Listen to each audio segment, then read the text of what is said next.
There are towns in Montana so small you can hear the wind echo through them like a song that never ends.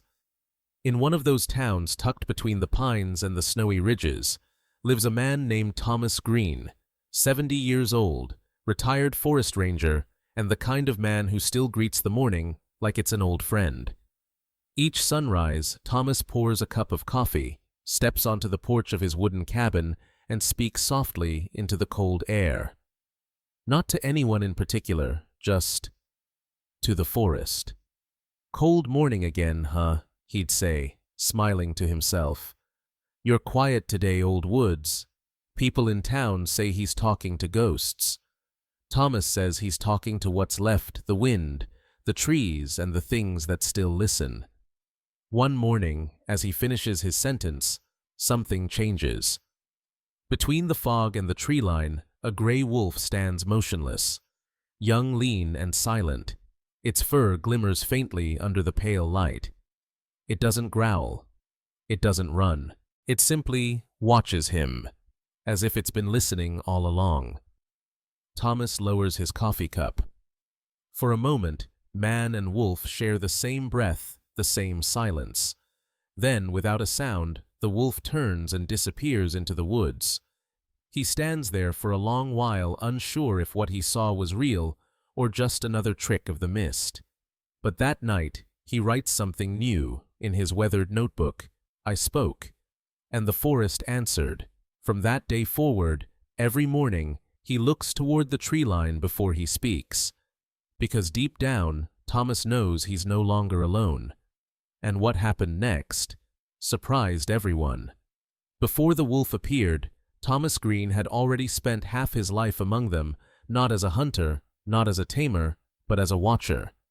He had been a forest ranger for more than 30 years, patrolling the rugged terrain near Yellowstone's northern boundary. When he retired, he didn't move to the city like most men his age.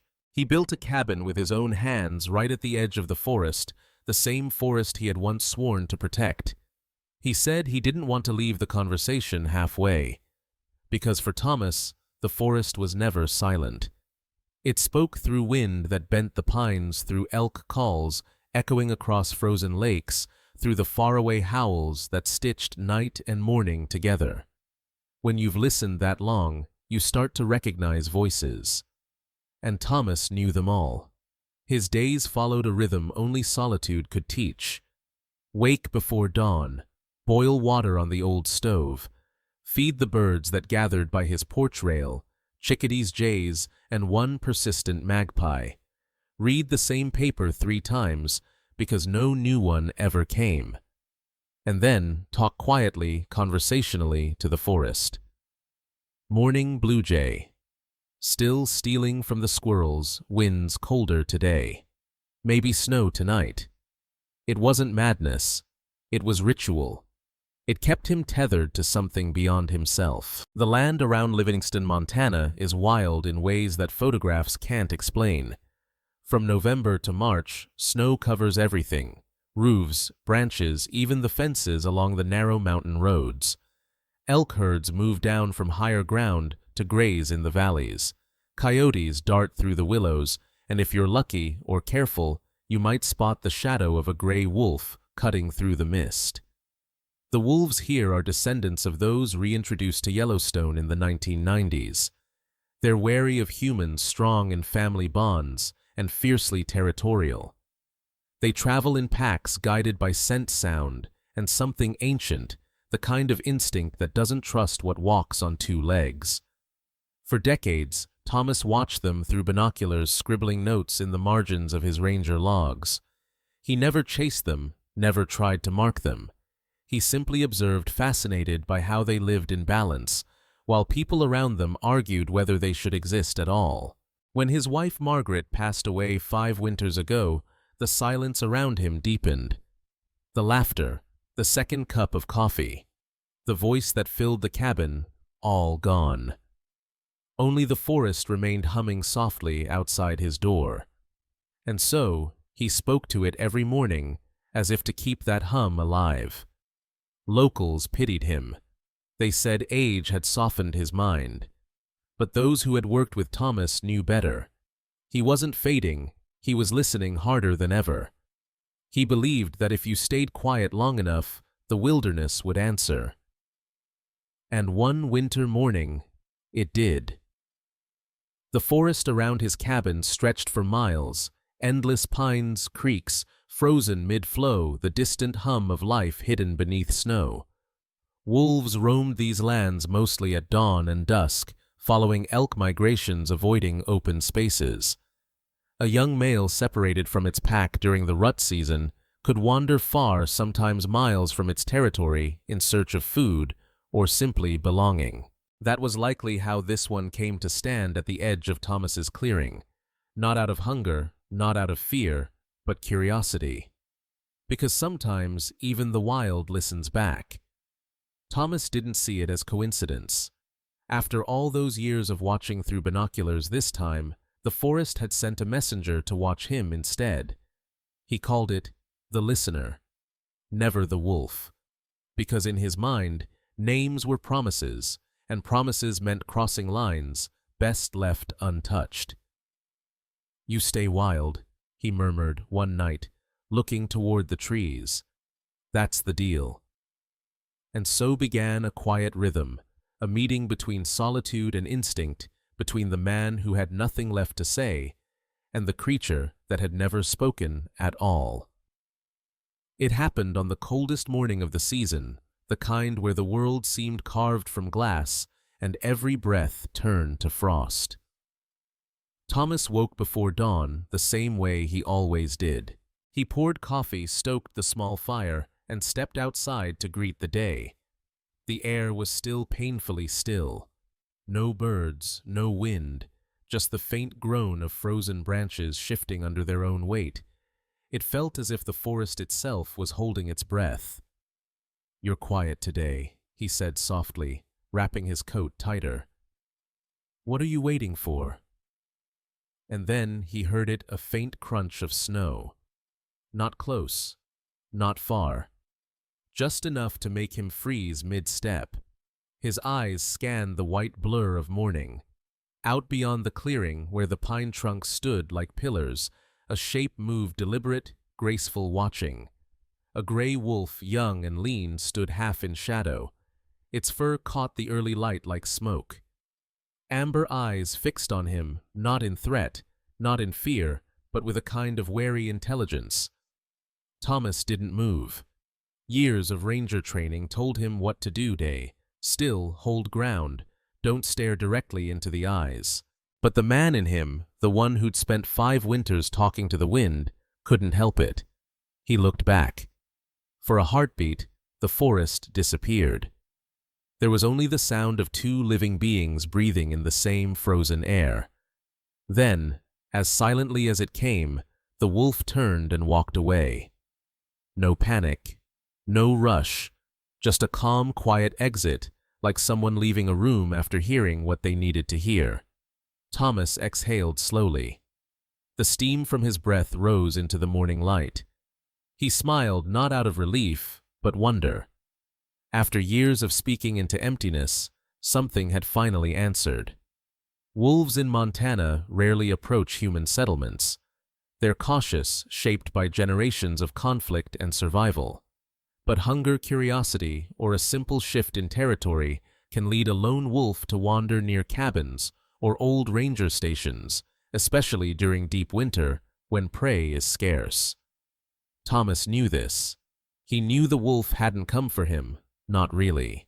Yet the timing felt impossible to ignore. That day, instead of marking the moment as a random encounter, he wrote in his logbook, "January 14th, the forest said hello." From then on, his mornings changed. Each day he poured a second cup of coffee, not because he expected company, but because it felt polite. He would sit on the porch, the steam rising beside him, and talk as usual. "Still cold, huh? Guess we both made it through the night. You see any elk out there?" Most mornings there was nothing, just trees, frost, and the distant echo of his own voice. But once every few days he'd spot a gray shape near the ridge, still listening, always watching. He didn't wave, didn't whistle, didn't feed it. He just kept talking, the same way one might talk to a memory that refuses to fade. There's a kind of language that doesn't need words, only patience. Thomas understood that. He'd seen it in the eyes of wild horses, in the paws of a deer before it bolts. Trust isn't given. It's built silently through time and respect. And so man and wolf began a strange, delicate conversation, one made of distance, routine, and quiet recognition. Every morning, Thomas would speak, and somewhere beyond the trees, the wolf would listen. Days turned into weeks. Snow deepened, and the bond, invisible yet unmistakable, began to grow. One morning, a storm rolled through the valley. The wind screamed, tearing across the forest. Thomas stayed inside, watching flakes whip past the window. But in a break between gusts, he saw movement, that same gray silhouette, standing in the blizzard, watching his cabin light flicker. He pressed a hand to the glass, heart aching. The wolf didn't come closer. It simply stood there until the wind swallowed it whole again. That night, as the storm raged, Thomas whispered into the firelight, "If you're out there, don't freeze." When morning came, the storm had passed. Everything outside was white and new. He stepped out, boots sinking deep in snow. No tracks near the porch, but faint paw prints leading down the slope toward the creek. They were fresh. He followed them only for a few steps, smiling to himself. Then he turned back. Some things he knew were better left unchased. By February, winter had settled like a heavy blanket over Montana. The snow no longer glittered. It groaned. Even the trees bowed under its weight. Inside his cabin, Thomas marked the days by how long the woodpile lasted. The wolf still came. Not every day, not at the same hour, but enough to make him wait for it. Sometimes Thomas would glance up from his paper and see a faint shape in the tree line, a flicker of gray between the pines, watching, listening. He never waved. He never called out. He simply nodded, as if greeting an old friend from across the street. When you live alone in the wilderness, you start measuring time differently. Not in hours or minutes, but in visits. Each sighting of the wolf became a quiet marker of survival, proof that both man and beast were still holding on. And so the ritual continued, a cup of coffee, a soft greeting into the morning air, a moment of silence shared across the snow. The wolf had begun to linger longer now. It would pace at the edge of the clearing, nose lifted, testing the wind. Once it even lay down just for a minute before vanishing again into the forest's white curtain. Thomas found himself talking more openly, though he knew the wolf couldn't understand. "You remind me of her," he murmured one morning. "She used to listen too, even when I didn't make sense." He didn't say her name aloud. He didn't need to. The forest already knew. Wolves are intelligent social animals. Even a lone wolf separated from its pack retains deep instincts of communication and connection. They use posture, gaze, and silence as languages older than words. For Thomas, this unspoken dialogue filled the spaces that grief had hollowed out. Still, winter is unkind to both the lonely and the wild. One night, a blizzard rolled in without warning. The wind slammed against the cabin, rattling the windows. Thomas braced the door, fed more wood into the stove, and waited for dawn. Hours passed. The temperature dropped below zero. At some point through the roar of the storm, he thought he heard a faint, distant howl. Then another. And then silence. He pressed his ear to the cold window pane, heart pounding. Nothing. Only wind. The storm raged for 2 days. No wolf appeared. No sound. No tracks. No proof that the creature still lived. By the third morning, the world outside looked erased, a blank page of snow. Thomas bundled up, strapped on his old ranger snowshoes, and stepped into the white silence. He walked for miles along the creek, the same route the wolf usually came from. At first, he found nothing, no paw prints, no scent, nothing but endless snowdrifts. But as he reached a bend near a fallen pine, he saw it a trail faint but real. Wolf prints half buried leading toward the ridge. He followed slowly, careful not to disturb them. Then, behind a cluster of broken branches, he saw something gray against the snow. A shape. Still. His heart stopped. He knelt down, brushing the snow aside.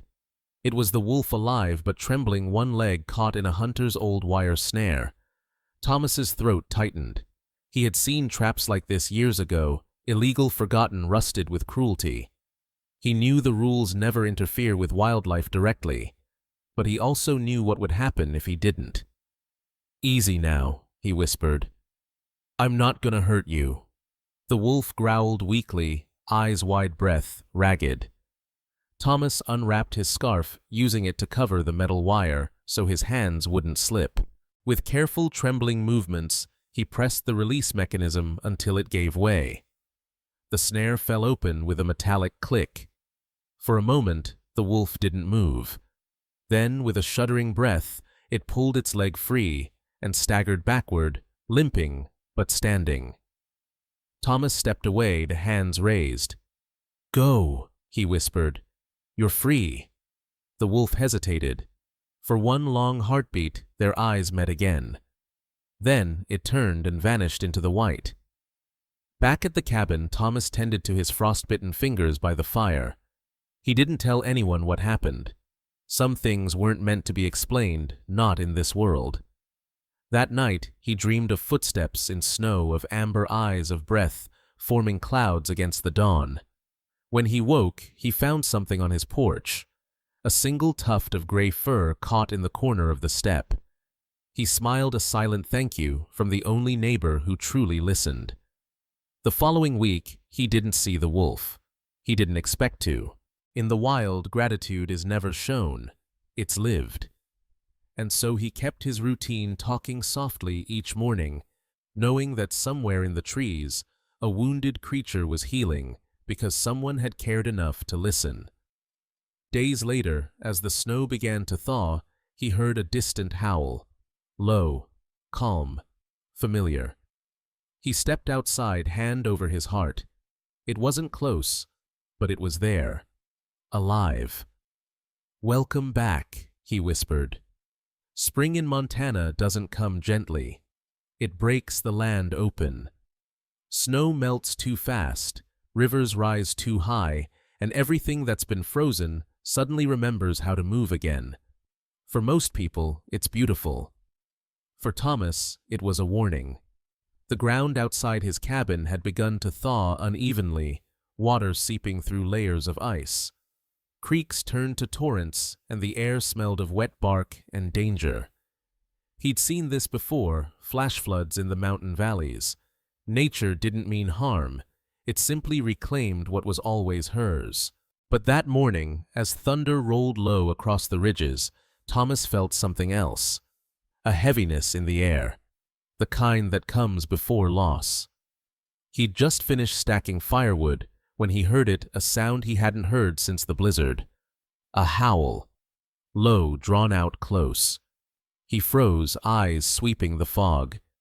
There, at the far edge of the clearing, the gray wolf stood again, limping slightly, but alive. Relief flooded him. "You made it," he whispered. The wolf tilted its head, sniffing the air. Its ears twitched, alert, uneasy. Then Thomas heard it too, the distant crack of earth giving way. A sharp, thunderous sound that made the trees tremble. He turned toward the creek. It wasn't a creek anymore. A surge of brown water, thick with ice and debris, came roaring down from the ridge, faster than anything he'd seen in years. Oh no! He ran to the porch edge. The floodwater tore through the valley, swallowing everything in its path. And right in its way, the wolf. Instinct took over. Thomas grabbed his old ranger rope and raced toward the slope, snow and mud slipping beneath his boots. The wolf was trapped between fallen logs. One paw stuck again, this time in the roots of a broken tree. The current roared around it, foam spraying high as if the forest itself was collapsing. "Hold on!" Thomas shouted, though he knew shouting meant nothing. He tied one end of the rope to a tree, the other around his waist, and stepped into the freezing torrent. The water hit like a wall, knocking the breath from his lungs. Every muscle screamed, but he pushed forward inch by inch toward the desperate figure clinging to the roots. The wolf snarled not in threat, but in panic. Its eyes locked on his, wild and terrified. "Easy, I'm here." He reached it just as the roots began to tear loose. With one arm, he pulled at the tangled branches. With the other, he looped the rope around its chest. A crack split the air, the tree gave way. For a heartbeat, both man and wolf vanished beneath the surge. Cold swallowed everything. The world went silent except for the roar beneath the surface. Thomas's lungs burned. He kicked, pulling the rope with all the strength left in him. When he surfaced, the current had dragged them downstream, slamming them against rocks and broken branches. Somehow the rope held. He caught a glimpse of the bank ahead, an old pine leaning over the water. He reached, fingers scraping bark, and hauled himself and the wolf toward it. They collapsed onto the mud, gasping, half drowned, half alive. For a long time neither moved, only breathing harsh, ragged, real. The wolf staggered first, shaking water from its coat. It limped a few steps, then turned back. Their eyes met again, the same gaze that had started it all. Recognition. Respect. A shared silence louder than any words. Thomas sat there, soaked to the bone, watching the wolf disappear once more into the trees. He didn't call after it, didn't move. He simply let the forest reclaim its rhythm, the floodwater fading into a dull, distant roar. The next day, the valley was unrecognizable trees, fallen riverbanks reshaped. His porch had been swept clean of nearly everything, except one thing. The notebook he always wrote in, stuck under a broken chair leg. He opened it, hands still trembling. Most of the pages were wet and unreadable, but one line remained. "If I speak long enough, if maybe something will answer." He smiled through the ache in his chest. And it did. In the wild, survival is often a matter of seconds of instinct, timing, and a bit of grace. Wolves and humans are not natural allies, but in moments like these, something ancient stirs the simple recognition of life fighting for life. When rescue came days later, rangers checking the flood zone, they found Thomas's cabin still standing, damaged but whole. They offered to take him back to town, but he refused. He said he wanted to stay until spring fully arrived. The forest and I aren't done talking yet. Weeks passed, snow melted, the creek settled back into its gentle path. Some mornings Thomas thought he saw movement at the ridge, a gray shimmer between the trees. Other days, nothing. But he didn't mind anymore. He'd stopped waiting for an answer. He'd realized the truth, the listening went both ways. That evening, as the sun set behind the peaks, a distant howl rose from the forest, long, calm, and clear. Thomas closed his eyes and smiled. For the first time in years, he didn't feel alone. In small towns, stories travel faster than rivers. By the time the roads reopened after the flood, everyone in Livingston had heard their own version of what happened. Some said the old ranger had gone mad, diving into a freezing river, chasing ghosts. Others swore they'd seen wolf tracks near his cabin, too close for comfort. By the end of the week, a truck from the Montana Department of Fish, Wildlife, and Parks pulled up the mountain road. 2 officers stepped out, polite, careful, professional. They found Thomas repairing his porch rail, hands raw from the cold. "Mr. Greene," one asked, "mind if we have a word?" Thomas nodded, motioning them toward the steps. They explained there had been multiple reports of a lone wolf frequenting residential areas. State regulations required investigation, especially after recent livestock losses near the valley. "We're not saying it's your wolf," the younger officer added quickly. But people are nervous. Thomas almost smiled at the phrase, "your wolf." He'd never claimed it, never fed it, never even crossed the line between their worlds. But in the eyes of the law, observation could easily be mistaken for possession. Under federal law, gray wolves in Montana are considered a protected species, but human interaction, even well-intentioned, can lead to habituation, a behavior that endangers both animal and human. Feeding, approaching, or attempting communication with wild wolves is prohibited without special permits. Thomas knew every rule by heart. He'd written some of them himself back in his ranger days. That was the irony. He was now on the other side of the line, the man being warned, instead of the one giving the warning. When the truck disappeared down the road, Thomas stood for a long time, the pamphlet still in his hand. He knew they were right. The wolf's visits couldn't continue forever.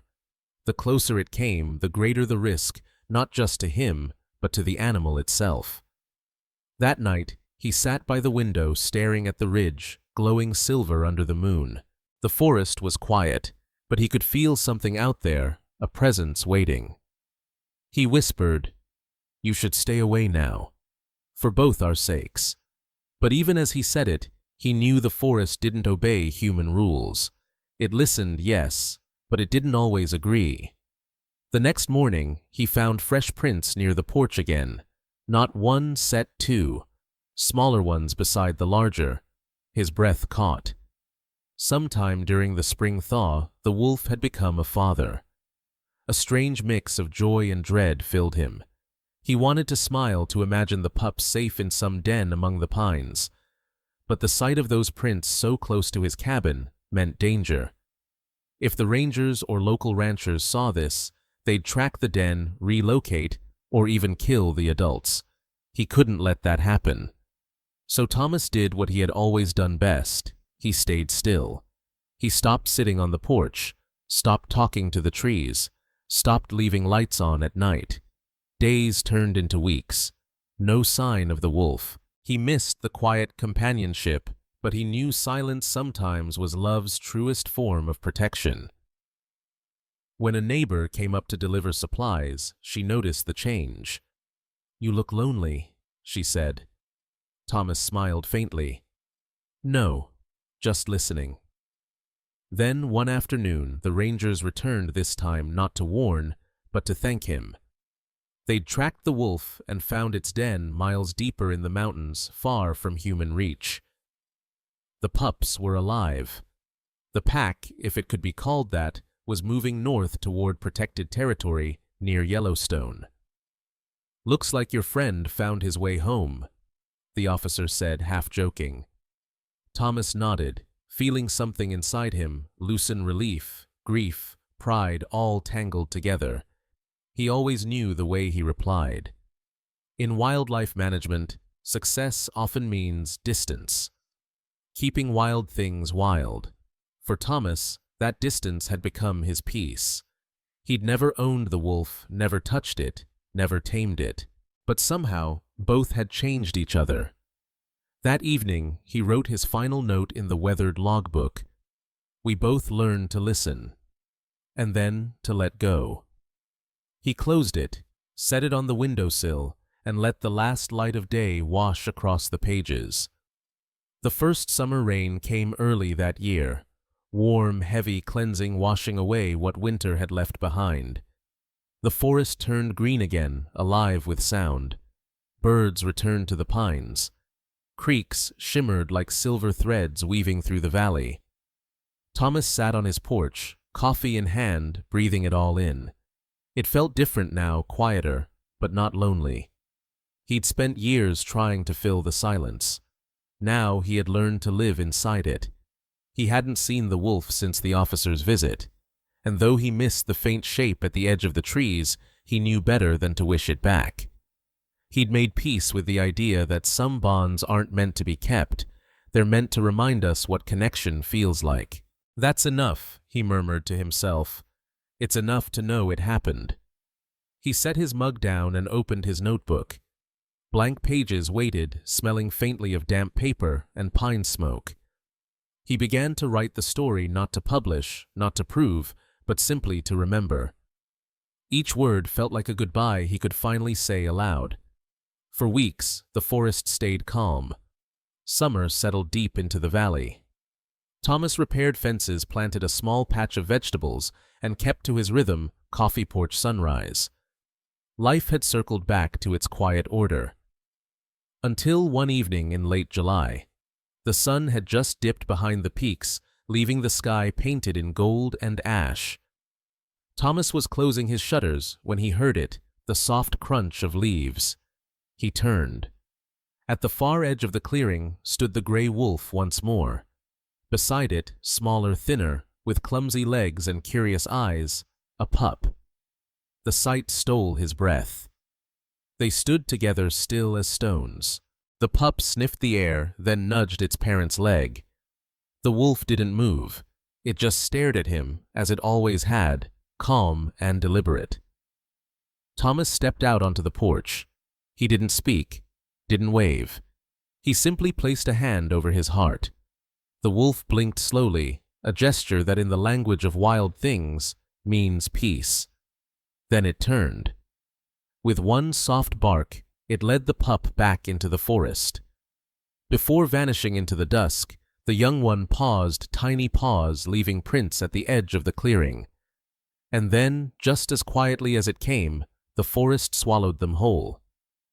Thomas stood there until darkness wrapped the cabin in shadow. He didn't cry. He didn't move. He just listened to the crickets, the wind, and somewhere far away, the faintest echo of a howl. Later that night, lightning flickered over the ridge, lighting up the room for just a second. Something caught his eye on the windowsill where he always left the notebook. A single gray tuft of fur caught in the wood grain, swaying gently in the breeze that slipped through the cracks. He picked it up, turning it between his fingers. It was soft, almost weightless, but it carried the gravity of a memory.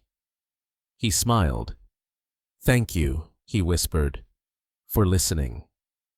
He tucked the fur inside the notebook between the final 2 pages and closed it for good. In the language of wolves, silence often means safety. In the language of men, silence can mean peace.